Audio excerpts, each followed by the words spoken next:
नमस्कार, आप देख रहे हैं राजस्थान ग्रामीण लाइव न्यूज चैनल।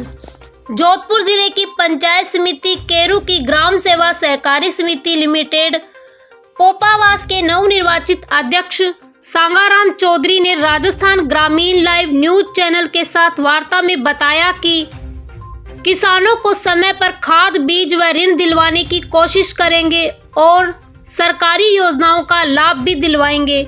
आइए सुनते हैं संवाददाता वीर सिंह राय के साथ नवनिर्वाचित अध्यक्ष सांगाराम चौधरी के अपने विचारों को। नमस्कार, आप देख रहे हो राजस्थान लाइव में आपके साथ संवाददाता वीर सिंह। तो आज हम पहुंच चुके हैं ग्राम सेवा सहकारी समिति पोपावास पंचायत समिति केरू जिला जोधपुर। जो यहाँ के नवनिर्वाचित अध्यक्ष बने वो मेरे साथ जुड़ चुके हैं। तो इनसे आज खास मुलाकात के अंदर बात करेंगे, क्या मुद्दे हैं, क्या मसले हैं, किन उद्देश्यों को लेकर चुनावी मैदान में आए थे। सांगाराम जी चौधरी मेरे साथ जुड़े हुए हैं। तो अपने जानेंगे पहले दिन का राजनीतिक परिचय है, और उससे पहले अध्यक्ष साहब हमारी पूरी टीम की तरफ से आपको बहुत बहुत बधाई हो नवनिर्वाचित अध्यक्ष बनने पे। धन्यवाद जी। मेरा नाम सांगाराम चौधरी है जी। मैं पहले एजुकेशन विभाग में था, फिर अभी इस अक्टूबर 2022 में अध्यक्ष पद पे मेरी चयन हुआ है, मतलब चयनित हुआ मैं।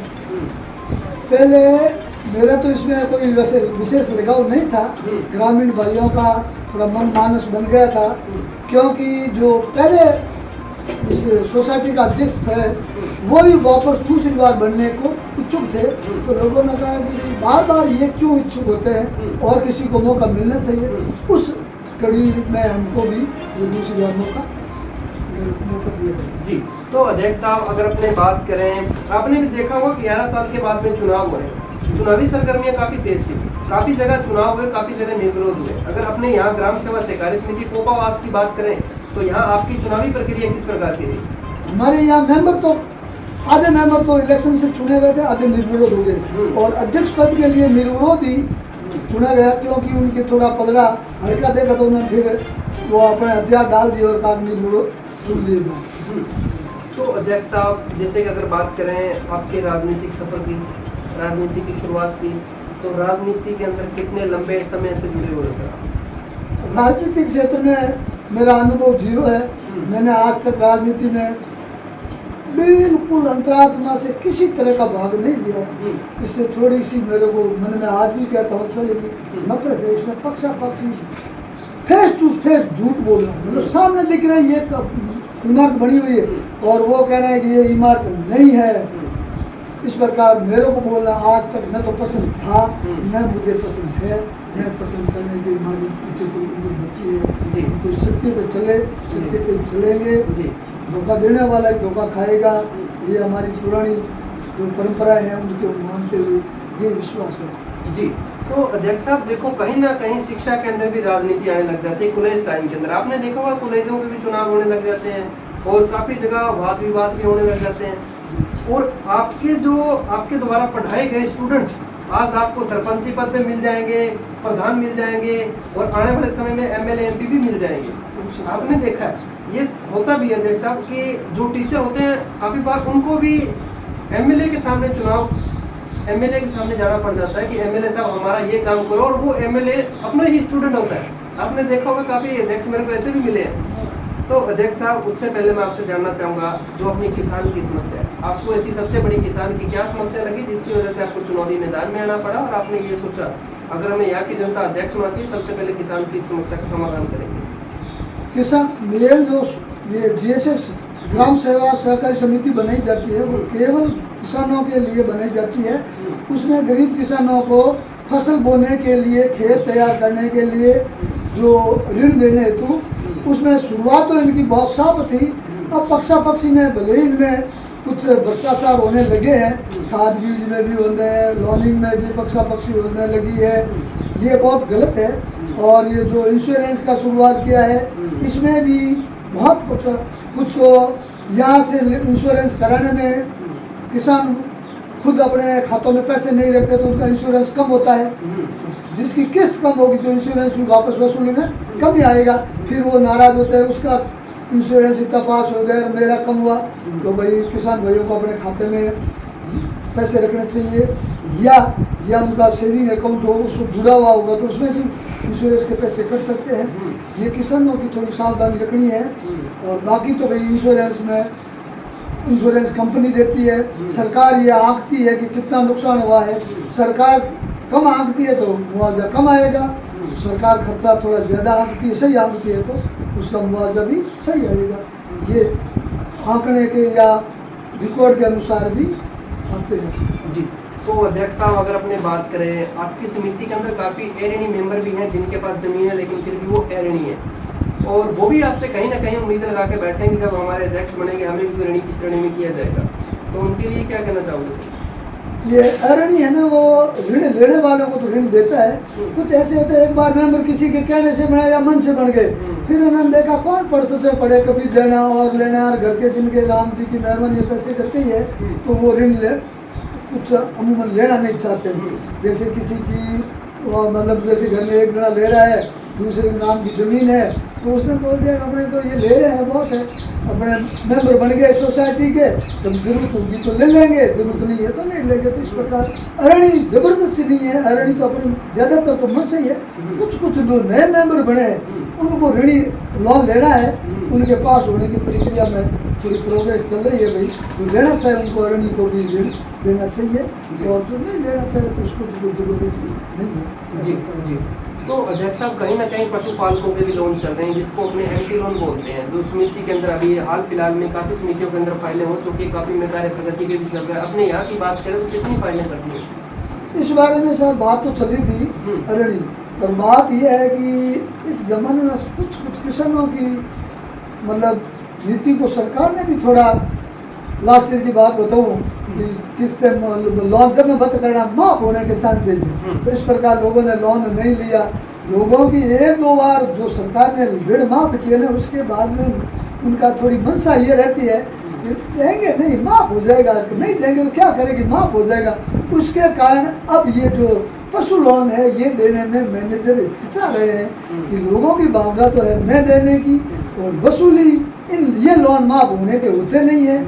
इसलिए कैसे करें, ईमानदार कोई देने वाला वो उसको पहले पक्का करते हैं, भाई देख देने तो पड़ेंगे, तेल दे सके। तो ये बातचीत चल रही है 5-7 अगर हो गई, कोई ऐसे आदमी मिल गए तो उनको लोन ही कर दिया जाएगा, और सब ऐसे ही है नहीं देंगे तो माफ हो ही जाएगा, क्या करेंगे, ऐसे वालों को भी देने का है नहीं। जी, तो अध्यक्ष साहब अगर अपने और बात करें, काफ़ी जगह आपने देखा कि काफ़ी नए अध्यक्ष हैं, काफ़ी अध्यक्ष रिपीट हुए हैं, और काफ़ी अध्यक्ष ऐसे हैं जो अध्यक्ष तो बन जाते हैं, अध्यक्ष पद की गरिमा को भूल जाते हैं। और अध्यक्ष साहब उससे पहले मैं आपसे जानना चाहूँगा, काफ़ी अध्यक्ष ऐसे हैं जो अध्यक्ष बनने के बाद में समिति में जाना नहीं चाहते, कभी जाके भी नहीं देखते। आप महीने के अंदर समिति के अंदर कितनी बार विजिट करते हैं? मैं तो महीने में 1-2 बार, जब मैनेजर यहाँ होते हैं कि बैठे ऐसा आ जाओ तो चले जाते हैं, और कहीं मैनेजर कभी इधर हो ही नहीं तो हम जाकर अकेले तो करें क्या। जी, महीने में 1 बार, कभी 2 बार, 1 बार चले जाते हैं। महीने में समिति कितनी बार खुलती है? महीने में समिति तो 5-7 बार खुलती रहती है। वो आप अपने कागज तैयार करते हैं, कोई बकाया है तो देखते रहते हैं, बैंक का कोई हिसाब लेके आते हैं, तो जो भी अपना रिकॉर्ड तैयार करते हैं। जाना होता बैंक में तो भी 2 दिन 3 दिन बैठ करके अपना रिकॉर्ड तैयार करके बैंक जाते हैं। और अगर अध्यक्ष साहब आज आपको पूरे राजस्थान के अध्यक्ष भी देख रहे हैं, काफ़ी अध्यक्ष ऐसे हैं जो बनने के बाद में समिति में जाते नहीं, उनको एक अध्यक्ष होने के नाते आप क्या संदेश देना चाहोगे हमारे चैनल के माध्यम से?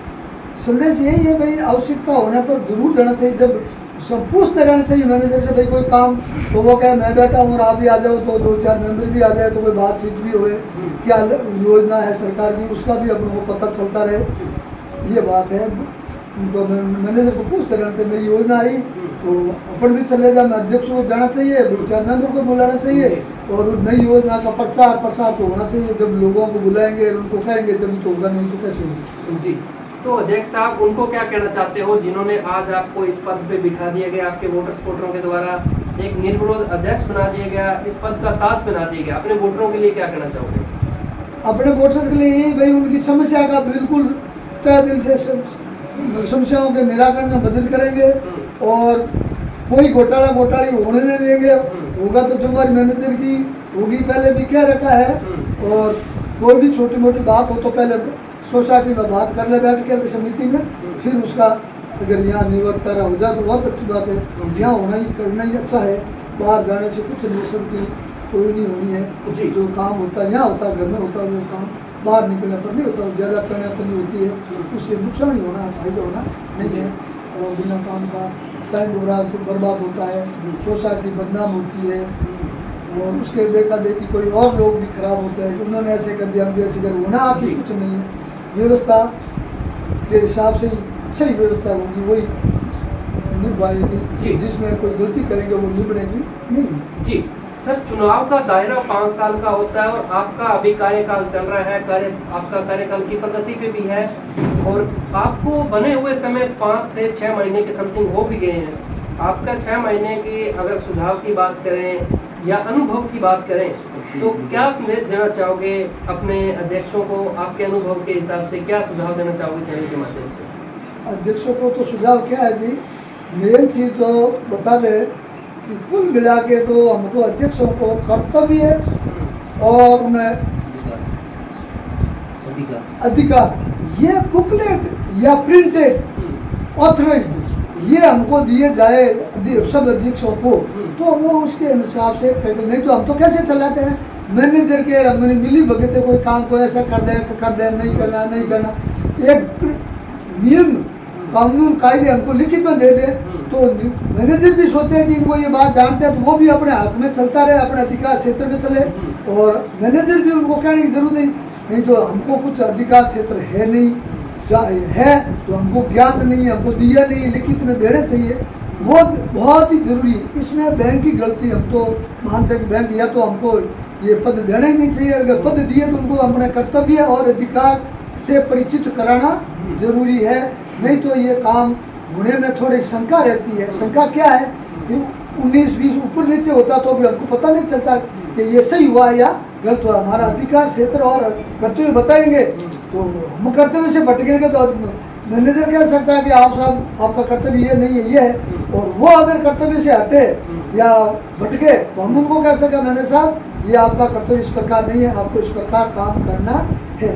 ये बात नियमावली की पुस्तक देने पर ही बिल्कुल प्रॉपर तरीके से वो संभव है। जी, जैसे कि अध्यक्ष साहब ने बताया कि जो हमारे अधिकार है, हमारे कर्तव्य हैं, काफ़ी हमारे अध्यक्ष भाई बंधु भी ऐसे हैं जिनको इस चीज़ के अधिकार के बारे में भी नहीं पता। अध्यक्ष साहब की बात बिल्कुल सही है, जैसे कि इनको लिखित में भी देना चाहिए कि अध्यक्ष साहब आपके ये अधिकार है। ऑनलाइन के मुताबिक अगर बात करें तो ऑनलाइन बुक भी नहीं आ रही इसकी सहकारिता की, और आ रही है तो वो बहुत बड़े पे इसके अंदर, उसके अंदर समझ में नहीं आता अध्यक्षों के कौन सा प्रिंट पे कौन सा जगह लिखे हुए हैं। जी, तो अध्यक्ष साहब आपने भी हमें 10 मिनट टाइम दिया, आपका भी बहुत बहुत शुक्रिया। आपको भी बहुत बहुत धन्यवाद, और हमको जानकारी देने के लिए। आप ये बात जरूर बैंक तक पहुँचाएं कि अब जैसे अध्यक्ष व्यवस्थापक होता है मैनेजर, वो तो भाई 2-4 साल तक अनट्रेंड होता है, फिर वो ट्रेंड हो जाता है, परंतु ये जो व्यवस्था अपना अध्यक्ष होता है वो तो बदलते रहते हैं। उनको तो शुरू के 2 महीनों में ही उनका कर्तव्य और अधिकार बता दिया जाए, जिससे वो अपने कार्यकाल में सही संचालन करने में मदद कर सके। नहीं तो क्या है कि वो 2 साल तक तो उसको पता नहीं चले, फिर कोई घपला हो जाता है, घपले में उसका कार्यकाल पूरा हो जाता है, और घपले में अव्यवस्था होती है, भगदड़ होती है, खींचतानी होती है, बर्बाद होती है सोसाइटी। इसलिए बैंकों को चाहिए कि अध्यक्ष के क्या कर्तव्य है, क्या अधिकार है, ये बुकलेट उनको दी जाए, उसके अनुसार वो अपना मैनेजर को ऊपर नीचे कभी भी वो भी थोड़ा भटके तो उसको राह बता दी जाए, भाई देखो नियमावली ये कहती है, इसके अनुसार आपको चलना है, इसके अनुसार मेरे को चलना है। ये बात बुकलेट होने पर ही संभव है, नहीं तो हमारे पास कुछ ऐसे वो कहते हैं आपको क्या पता कैसे है, मैं कह दूँ आपको क्या पता, इस मौखिक बेस में कुछ वसूल होना नहीं। जी, तो ये मेरे साथ अध्यक्ष साहब थे, ग्राम सेवा सहकारी समिति के नवनिर्वाचित अध्यक्ष, जिन्होंने अपने ग्राम सेवा सहकारी समिति के मुद्दे मसलों के बारे में अवगत करवाया। जय हिंद, जय भारत। देखते रहिए राजस्थान लाइव, मिलाते रहेंगे नए नए अध्यक्षों के साथ में, नए नए विचारों के साथ में। बने रहिए हमारे साथ।